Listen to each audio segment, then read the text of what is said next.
Good morning student, class 9 Hindi lesson first. Lesson first तो ये नहीं है, लेसन सेकंड हो गया, पहले फर्स्ट था क्योंकि फर्स्ट लेसन जो है वो इससे निकाल दिया गया।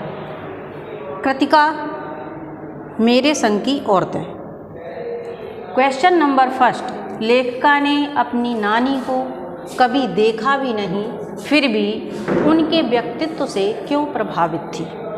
जब हम किसी व्यक्ति को देखते हैं उसके बाद उससे प्रभावित होते हैं उसके व्यक्तित्व से, तो हमें ये रहता है कि हमने उस व्यक्ति से हम उससे मिले हैं और हमने उसको देखा है, तब हम प्रभावित हुए। पर लेखिका जो थी वो अपनी नानी से मिली नहीं, अपने माँ के द्वारा उनकी बातें उनकी कहानियाँ उसने सुनी थी। पर वो इतनी अच्छी बातें थी उनकी जो स्टोरी सुनाई उनकी माँ ने वो इतनी अच्छी थी कि वह उनसे प्रभावित हो गई। अब इसका कारण क्या था ये हम आपको आंसर में बता रहे। लेखिका ने अपनी नानी को कभी देखा नहीं और उनके बारे में सुना अवश्य था। उसने सुना था कि नानी ने अपने जीवन के अंतिम दिनों में प्रसिद्ध क्रांतिकारी प्यारेलाल शर्मा से भेंट की थी और उस भेंट में उन्होंने यह इच्छा जाहिर की थी, यह इच्छा प्रकट की थी कि वे अपनी बेटी की शादी किसी क्रांतिकारी से करना चाहती हैं जो देशभक्ति में लगा हुआ हो। क्रांतिकारी किसे कहते हैं? जो देशभक्ति में लगा हुआ हो, देश के लिए कुछ करना चाहता हो, उसे हम क्रांतिकारी कहते हैं।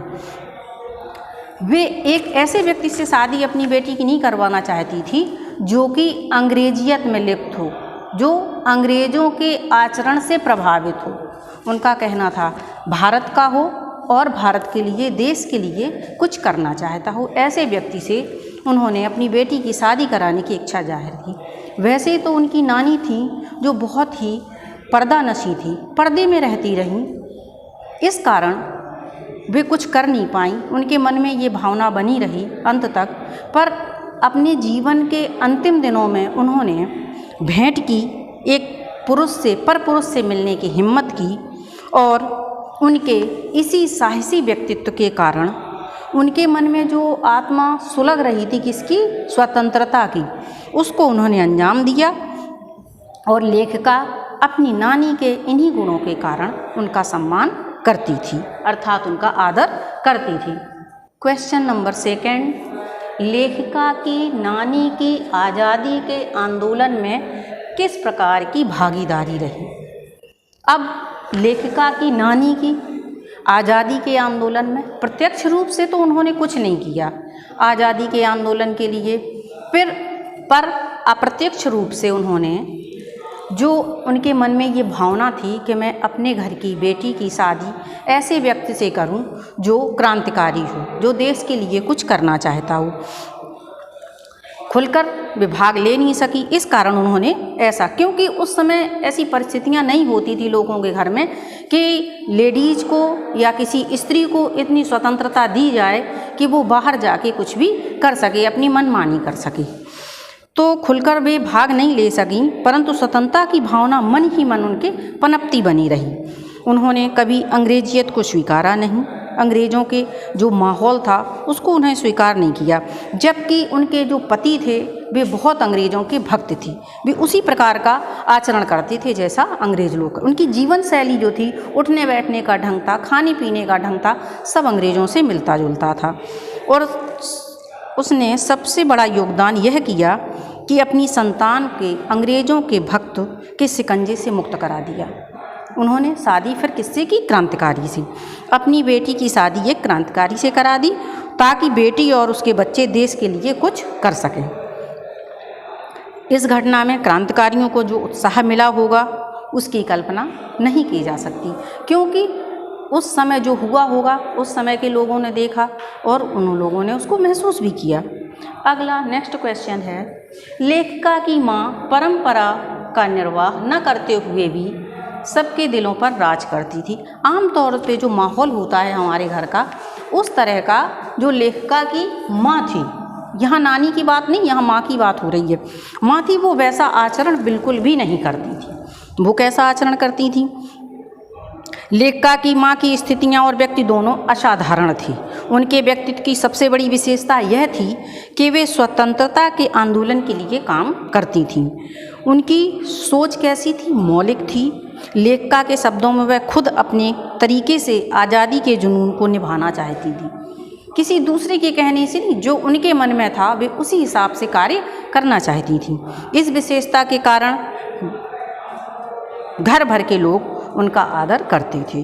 कोई उनसे घर में गृहस्थी का काम नहीं करवाता था। यदि वे बाहर जाके देश के लिए, स्वतंत्रता के लिए कुछ करना चाहती थी तो उनके ऊपर ये बंदिश नहीं लगाई गई कि ये तुम्हें घर का काम भी करना है, क्योंकि तुम स्त्री हो तो घर का काम, ऐसा उनके घर में माहौल नहीं था। उनका व्यक्तित्व ऐसा प्रभावी था कि ठोस कामों के बारे में उनकी ही राय ली जाती थी। जो निर्णय वे देती थी घर में वही मान्य होता था। सब लोग उसी को पत्थर की लीक मानकर निभाया करते थे।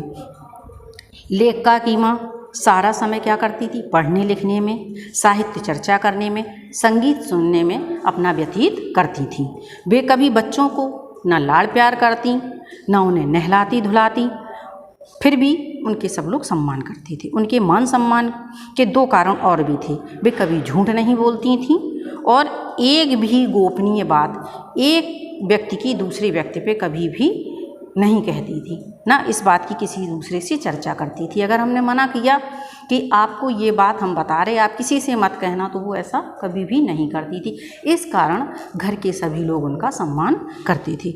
दूसरा, लेखिका की दादी के घर के माहौल का शब्द चित्र अंकित कीजिए। लेखिका की दादी, अब यहाँ बात हो रही है लेखिका की दादी की। लेखिका की दादी कैसी थी? वो कुछ विचित्र विरोधों का संगम था उनमें।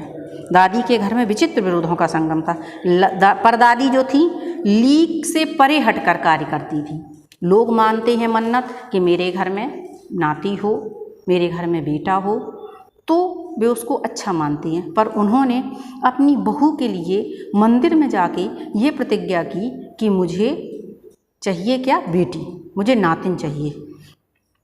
उनकी पतोहू को होने वाली पहली संतान कौन हो? कन्या हो। उन्होंने ये प्रण किया और यह मन्नत मानकर जग जाहिर भी सबको बता दी कि उन्होंने ऐसी मन्नत मांगी है, हम ये चाहते हैं कि मेरे घर में कन्या पैदा हो।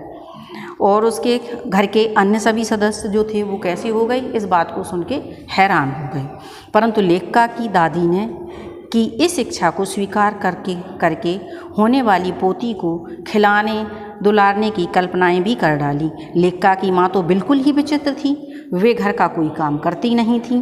वे आज़ादी के आंदोलन में सक्रिय रहती थीं। उन्हें पुस्तकें पढ़ने, संगीत सुनने और साहित्य की चर्चा करने में ही कभी फुर्सत नहीं मिलती थी और इसी में उन्हें आनंद प्राप्त होता था। उनके पति भी क्रांतिकारी थे। वे आर्थिक दृष्टि से अधिक समृद्ध नहीं थे। विचित्र बात यह थी कि लेखिका के दादा अंग्रेज़ों के बड़े प्रशंसक थे।